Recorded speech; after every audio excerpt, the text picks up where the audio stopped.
छात्रों, आज के हमारे इस लेक्चर में आपका स्वागत है। आज हम देखने जा रहे हैं हिंदी सुलभ भारती कक्षा 8वीं का 8वां पाठ पूर्ण विश्राम। इसका पूर्वार्ध हमने इसके पहले देखा है।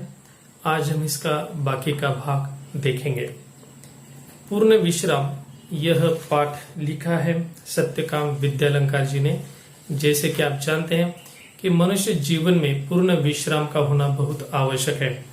अगर हमें विश्राम न मिले तो हमारा मस्तिष्क थक जाता है, हमारा शरीर थक जाता है और मनुष्य विभिन्न रोगों का शिकार बन जाता है।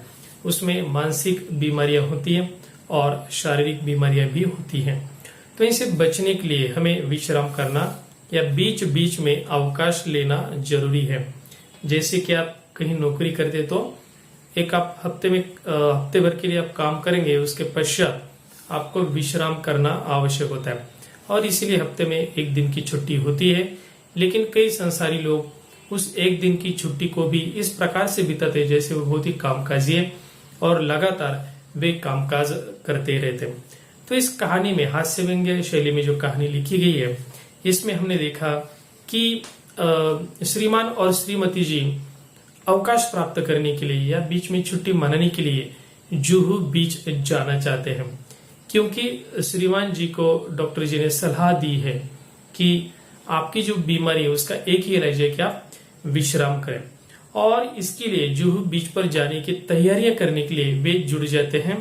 जो पहले भाग में भी हमने देखा है कि तैयारी के दौरान श्रीमती जी मोटर का मुआयना करती है और उसके लिए काफी सारी चीजों की एक लंबी लिस्ट बनाकर अपने पति को थाम देती है और वे बेचारे दिन भर उन चीजों को जमा करने में लग जाते हैं। और इसी बीच में काफी भागदौड़ होती है और इस दौड़ धूप के बीच में जो उनकी धड़कनों को आराम मिलना चाहिए, मतलब एक मनुष्य के माइंड जो है वो स्टेबल होना चाहिए, इसके बजाय वो और भी तनाव में चले जाते हैं। लेकिन श्रीमती जी ने कहा कि जब हम रात को आराम करेंगे या जुहू बीच पर जाएंगे तो आपकी सारी थकान भी मिट जाएंगे। तो इसी आशा के होते हुए श्रीमान जी और श्रीमती जी जुहू बीच की तैयारी करने के लिए जुट जाते हैं। शाम को वे सो जाते हैं और सवेरे जल्दी का अलार्म भी वे लगाते हैं 5 बजे का। 5 बजे वे उठ बैठते हैं और जोरों शोरों से उन दोनों की तैयारियां शुरू हो जाती है। इस बीच में वे एक दूसरे को सहयोग करते, पति पत्नी में जो सहयोग होना चाहिए उनमें भी था, वे सहयोग करते थे। और श्रीमती जी जो थी वो उनको श्रीमान जी को कई कामों के याद दिलाती थी कि क्या आपने वह चीज ली या नहीं ली। और इसके उपकार के बदले में श्रीमान जी भी अपनी पत्नी को कुछ हिदायतें देते थे और उनकी चिंता में लगे रहते थे कि क्या आपने ये चीज ली या नहीं ली। तो उन्होंने याद दिलाया, पुड़ियों के साथ मिर्ची का अचार जरूर रख लेना। तो जुहू बीच पर 2 दिन की छुट्टी मनाने के लिए वे जा रहे हैं।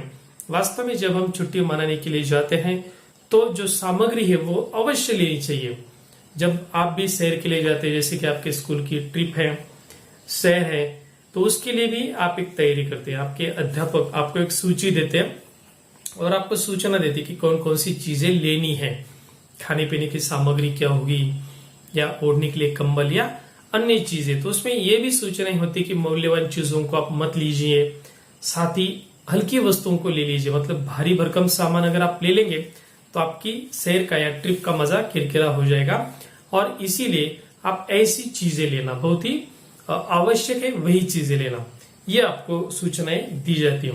तो इसकी सूची आप भी बना सकते हैं। जैसे कि पाठ में आपको एक दिया है मौलिक सृजन में कि पर्यटन स्थलों पर सैर करने के लिए जाते समय बरती जाने वाली सावधानियों की सूची बनाओ।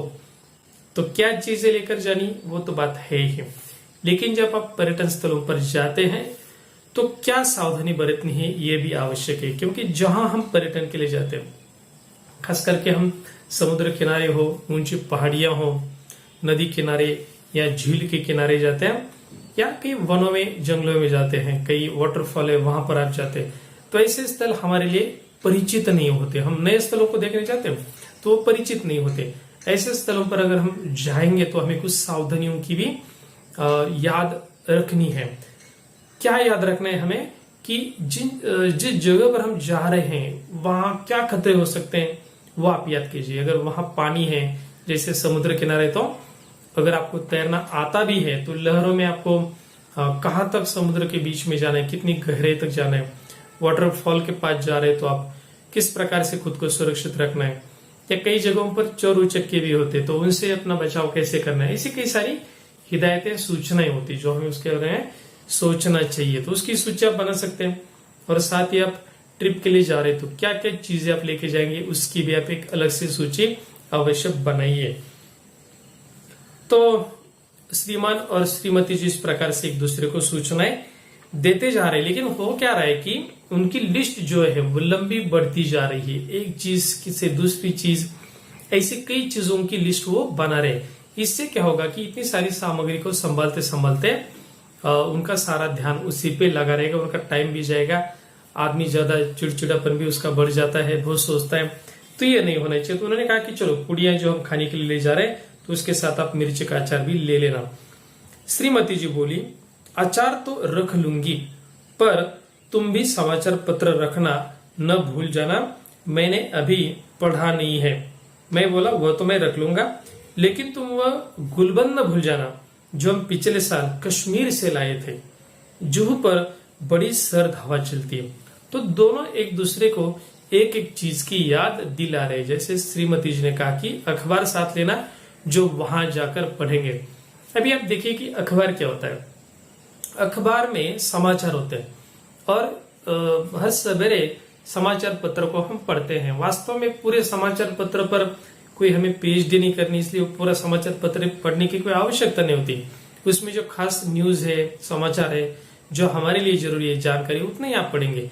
अगर फिजूल की बातें में आप पढ़ेंगे तो क्या होगा कि एक से ज्यादा समाचार पत्र आप पढ़ते ही जाएंगे।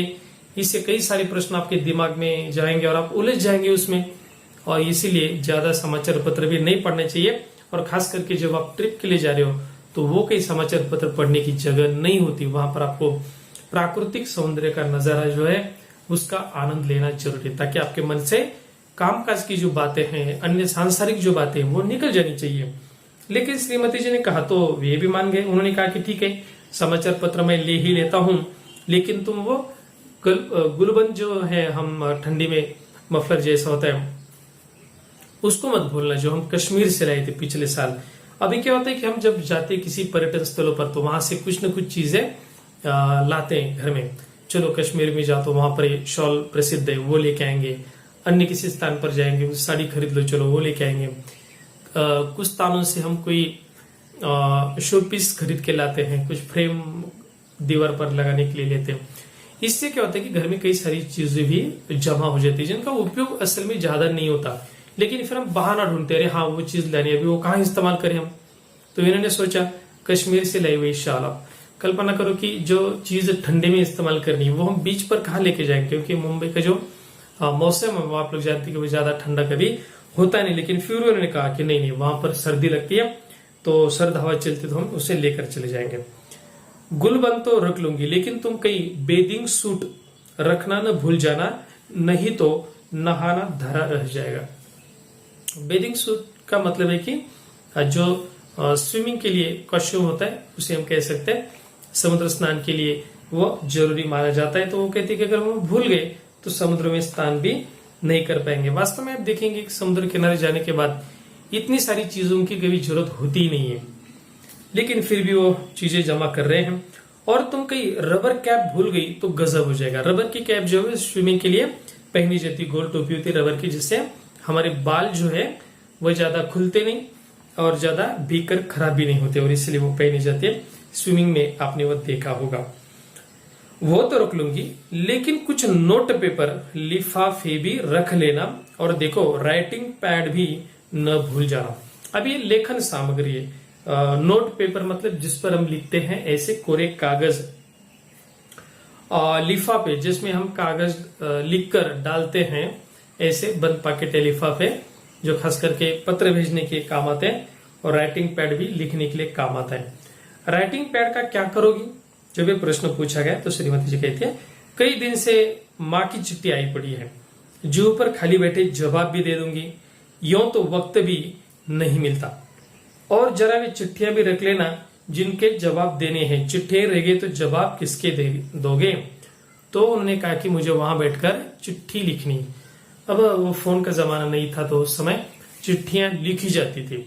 तो वो कहती है कि मैं बीच पर बैठकर चिट्ठियां लिखूंगी। अभी बीच जो है समुद्र किनारा, वहां तो आप आनंद उठाएंगे या चिट्ठियों के जवाब देंगे, लेकिन फिर भी वो चिट्ठियां साथ में ले रही हैं, लेखन सामग्री ले रहे हैं जिससे वो पत्राचार कर सके। अब इस पाठ के अंत में एक पत्र का सैंपल नमूना भी आपको दिया गया है, जिसके बारे में हम अलग से आपको लेक्चर में आपको पढ़ाएंगे कि लेटर राइटिंग कैसे किया जाता है।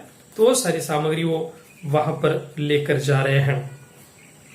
और सुनो, बिजली के बिल और बीमा के नोटिस आप पड़े हैं, उनका भी भुगतान करना है, उन्हें भी डाल लेना। अभी बिजली के बिल या बीमा, मतलब जिसको हम आयु बीमा कहते हैं या हम पॉलिसी कहते हैं, इंश्योरेंस कहते हैं, उसके कागजात भी वो साथ में रख रहे हैं, क्योंकि उसका भुगतान, उनके जो चेक है वो उनको लिखने हैं। अभी ये सारी सांसारिक बातें जो काम की बातें हैं वो आप छुट्टी पर लेके गए तो वो छुट्टी कैसे रहेगी?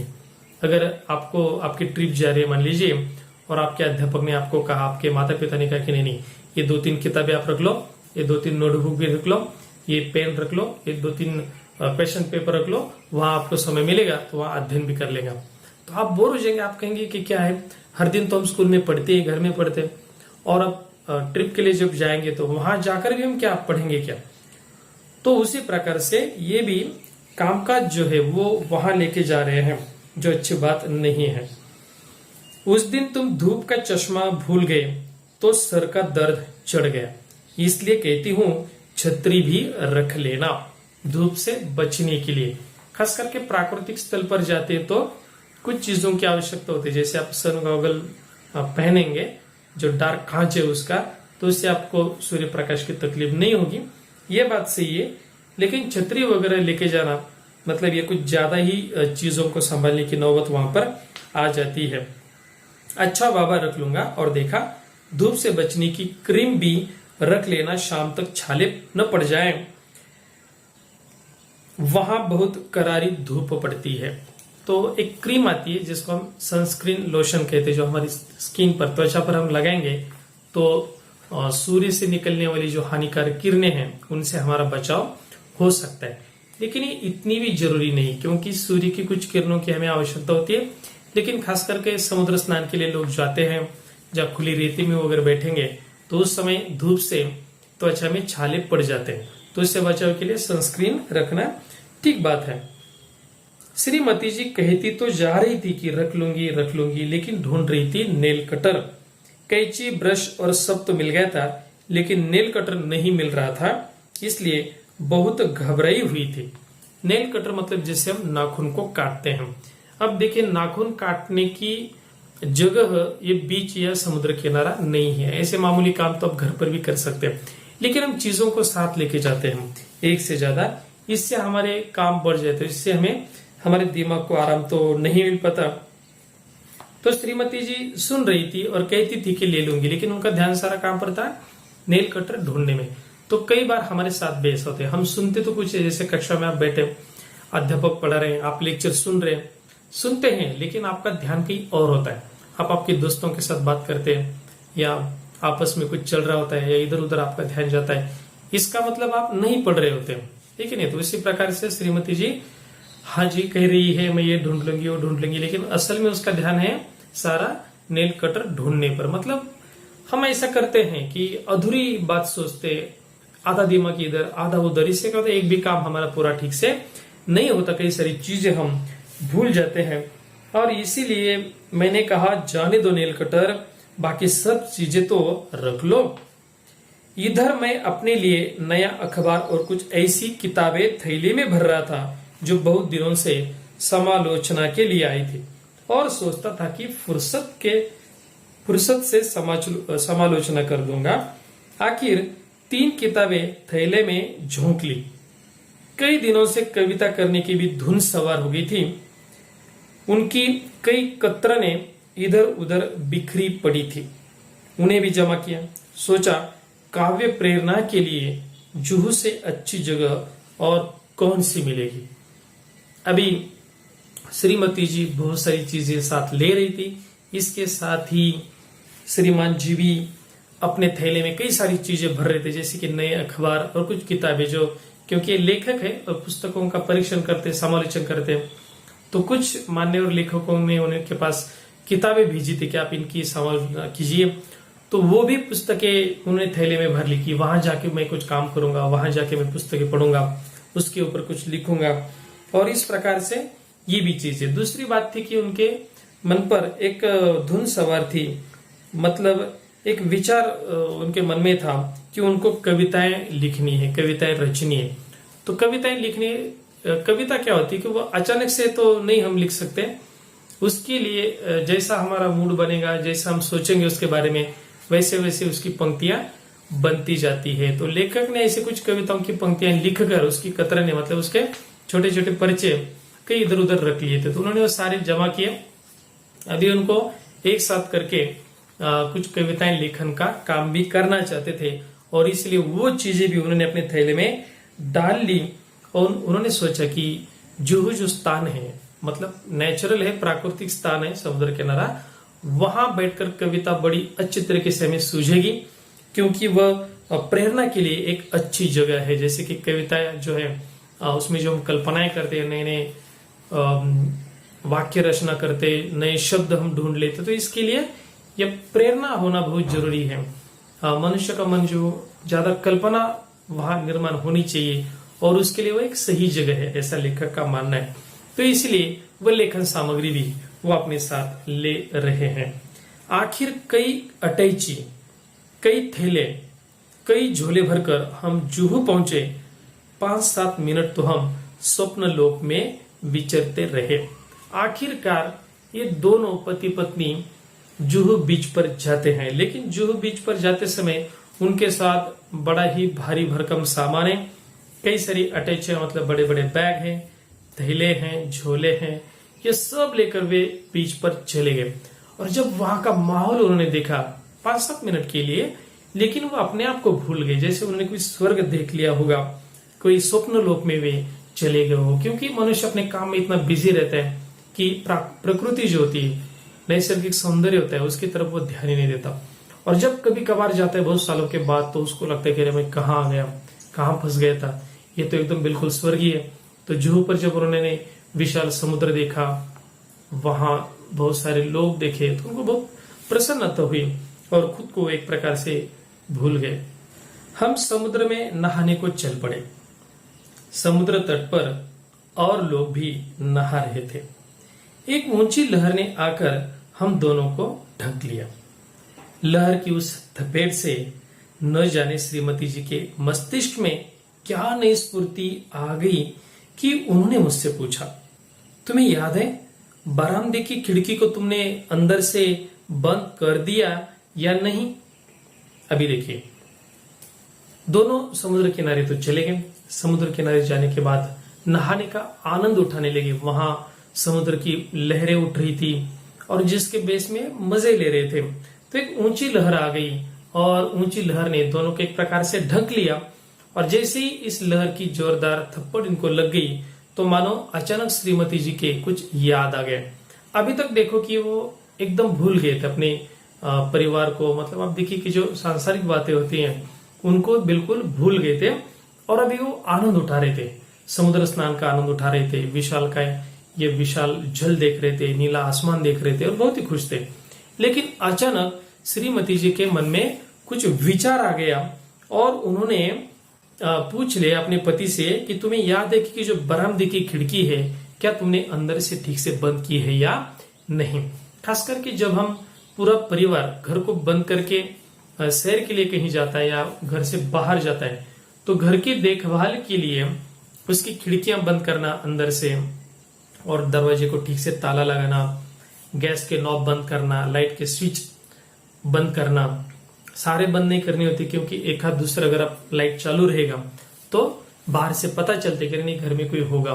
तो इस प्रकार की जो बातें हैं वो घर से बाहर निकलने से पहले आपको देखना जरूरी है। लेकिन घर से बाहर निकलते समय अगर आपके दिमाग में बहुत ज्यादा विचार है, बहुत सारी सामग्री आपको साथ में लेनी है, तो कुछ ना कुछ चीज भूलना संभव है। तो हमें ऐसे में होता है कई बार ऐसा कि एक आध चीज हम भूल जाते हैं और अचानक याद आ जाता है जब आप ट्रिप के लिए घर से बहुत दूर जाते हैं। कई लोग तो विदेश जाएंगे या सैकड़ों किलोमीटर दूर जाएंगे और फिर उनको याद आता है कि अरे हमने ये किया कि नहीं, हमने गैस का नॉब बंद किया कि नहीं, कि हमने लाइट्स ऑन रखे, क्या हमने खिड़की अंदर से बंद कर ली कि नहीं। इसी प्रकार से श्रीमती जी के अचानक याद आ गया कि क्या हमने बरामदे की खिड़की को बंद किया या नहीं, क्योंकि खिड़की अगर खुली रहे इसका मतलब चोरों का आना संभव हो सकता है। मैं कह उठा मुझे तो कुछ याद नहीं पड़ता। अब ऐसा कब होता है? कई बार तो हम उसको ठीक से बंद कर भी लेते हैं लेकिन भूल जाते हैं। ऐसा कब होता है कि जब हमारे दिमाग में बहुत ज्यादा विचार हो। अगर वो बंद नहीं हुई और खुली ही रहेगी तो क्या होगा? कहते कहते श्रीमती जी के चेहरे का रंग पीला पड़ गया। मुहावरा है चेहरे का रंग पीला पड़ जाना मतलब बहुत डरना या घबराना। तो श्रीमती जी घबरा गई। क्यों घबरा गई? क्योंकि उन्होंने सोचा कि अगर बरामदे की खिड़की खुली रहेगी तो क्या होगा। अभी ये क्या होगा यह सवाल बहुत महत्वपूर्ण है, क्योंकि अगर हम नजरअंदाज करें तो कोई बात नहीं है, क्योंकि कई बार क्या होता है कि टेंशन मन में कई सारी घटनाओं को क्रिएट करता है, तैयार करता है।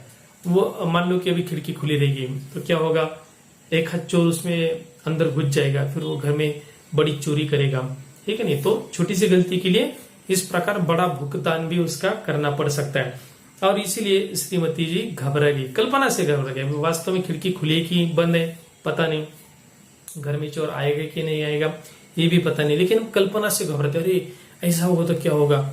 जैसे आप भी कई बार होता है ना ऐसा कि मान लो आप स्कूल में जाना है तो बीच में आप डर जाते कि अरे कहीं मैंने ये नोटबुक तो डालना नहीं भूल गया। कई बार होता है, देखो आप नहीं ये पुस्तक तो मैंने ली कि नहीं पता नहीं, देखना पड़ेगा। तो बार बार आप क्या करते हैं, दफ्तर को चेक करते हैं, आपके जो स्कूल बैग है उसको चेक करते हैं मैंने ये लिए कि नहीं, वो लिए कि नहीं। कई बच्चे ऐसे होते हैं, कई बार होते हैं, कई बच्चे ऐसे होते हैं कि वो बिल्कुल लापरवाह होते हैं, वो टेंशन नहीं लेते, विचार नहीं करते कि मैंने स्कूल बैग में बुक डाला कि नहीं, नोटबुक डाली कि नहीं, मैंने जो होमवर्क दिया तो किया कि नहीं, वो बिल्कुल चिंता नहीं करते। लेकिन कुछ होते हैं स्टूडेंट जो इस प्रकार की बातें हमेशा सोचते हैं, अरे मैंने ये लिए कि नहीं, ये चीज मैं भूल तो नहीं गया, और इस प्रकार से वे हड़बड़ाते रहते, घबराते रहते। श्रीमती जी इस प्रकार से बहुत घबरा रही थी। मैंने कहा चलो छोड़ो, अब इन चिंताओं को जो होना होगा हो जाएगा, क्योंकि जब आप बीच में घर से इतने दूर आते हैं तो अभी क्या करेंगे चिंता करके, वापस तो नहीं जा सकते, और इसलिए उसके बारे में विचार नहीं करना चाहिए, ये उनका सुझाव है। लेकिन श्रीमती जी क्या कहती देखिए, मेरी बात से तो उनकी आंखों में आंसुओं का समुद्र ही बह पड़ा। उनके कांपते ओठों पर यही शब्द थे, अब क्या होगा। अभी आंखों से समुद्र बह पड़ना मतलब बहुत जोर रोना और आंखों से बहुत पानी आना। वे सिर्फ यही कहती जा रही थी कि अब क्या होगा, अब क्या होगा, कहीं खिड़की खुली रही तो क्या होगा। इस प्रकार से एकदम टेंशन में आ गई, तनाव में आ गई। मैंने विद किया, और अगर खिड़कियां खुली रह गई होगी तो घर का क्या होगा, यह सोच उनकी अधीरता और भी ज्यादा होती जा रही थी। जिस धड़कन का इलाज करने को जुहू पर आया था वह 10 गुना बढ़ गई थी।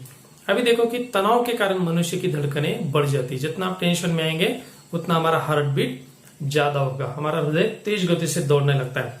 तो इस प्रकार से लेखक सोचते कि मैं अपने ब्लड प्रेशर को कम करने के लिए, मतलब खुद को रिलैक्स करने के लिए बीच पे आ गए। लेकिन यहाँ पर क्या हो गया, उनके टेंशन और बढ़ गए और इस कारण से उनकी हृदय गति भी और ज्यादा तेज होगी। क्या करें इसका निर्णय वो नहीं कर पा रहे थे, क्योंकि अगर बीच पे रुके तो घर का टेंशन है और घर चले गए तो उनकी छुट्टी बिल्कुल बर्बाद हो जाएगी। मैंने तेजी से मोटर चलाई, तो उन्होंने घर जाने का फैसला कर लिया कि नहीं, इस प्रकार से हम चीजों को, मतलब घर को असुरक्षित नहीं रख सकते, कि चलो हम घर लौटते हैं। तो वो गाड़ी तेज दौड़ा रही, क्योंकि उनको पता नहीं कि खिड़की खुली कि बंद है, इस बीच में कहीं चोरी न हो जाए। मोटर का इंजन धक धक कर रहा था, लेकिन मेरा दिल उससे भी तेज रफ्तार से धड़क रहा था। तो गाड़ी का इंजन तो चल रहा है, लेकिन उससे ज्यादा तेज धड़कने लेखक के दिल की है, क्योंकि उनके मन में डर है कि आगे क्या होगा पता नहीं। जिस रफ्तार से हम गए थे दूनी रफ्तार से वापस आ गए, मतलब जब वो बीच पे जा रहे थे उससे ज्यादा स्पीड से वे वापस आ रहे हैं। अंदर आकर देखा कि खिड़की की चटखनी बदस्तूर लगी थी, सब ठीक ठाक था। तो जिस डर की वजह से वो घर वापस आ गए थे, वास्तव में डर अस्तित्व में था ही नहीं।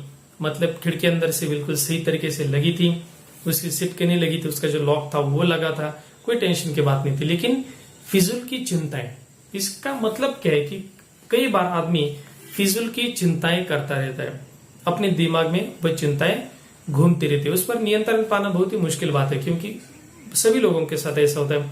मेरे साथ होता है, आपके साथ भी होता है।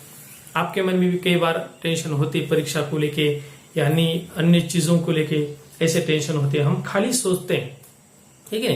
तो ये सोच क्या होती है, मनुष्य को ज्यादा डरपोक बनाती है, और इस तनाव के कारण मनुष्य सुखी नहीं रह सकता, आनंद नहीं प्राप्त कर सकता।